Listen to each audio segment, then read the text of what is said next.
Bienvenue sur ma communauté. On parle domotique, Arduino et technologie. Aujourd'hui, on va voir la domotique et les capteurs.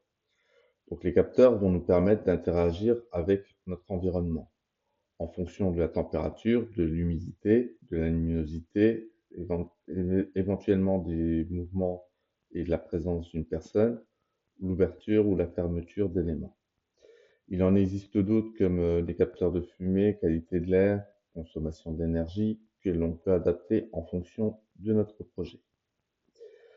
Donc, le protocole que vous allez utiliser va influencer plusieurs aspects par rapport à ces caractéristiques, ou soit au niveau de la consommation, soit le mode de communication filaire ou sans fil, de son encombrement. Est-ce qu'on souhaite qu'il soit discret par rapport à une pièce ou un élément, de la distance par rapport à laquelle vous allez interagir avec, de sa réactivité et des prix d'achat.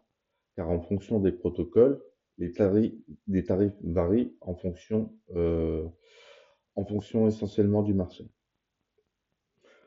Donc, ces capteurs, il va falloir les alimenter, soit par pile, soit par secteur, soit par énergie solaire, soit par le réseau.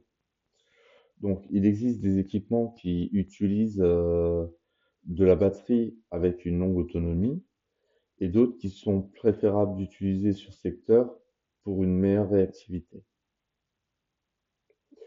Donc, je vous propose de réfléchir en mode projet, de faire une liste de courses, de faire un rapport contrainte-solution et ça vous permettra d'équilibrer votre budget et vraiment aussi de définir quel est le meilleur protocole adapté à votre situation.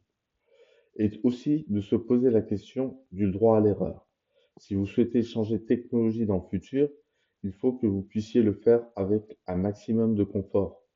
Donc, en domotique, on respecte toujours ces trois règles: sécurité, confort et économie d'énergie. Donc, je vous remercie d'avoir suivi cette vidéo. Pensez à vous abonner, à liker, à partager et surtout, pensez à vous et amusez-vous.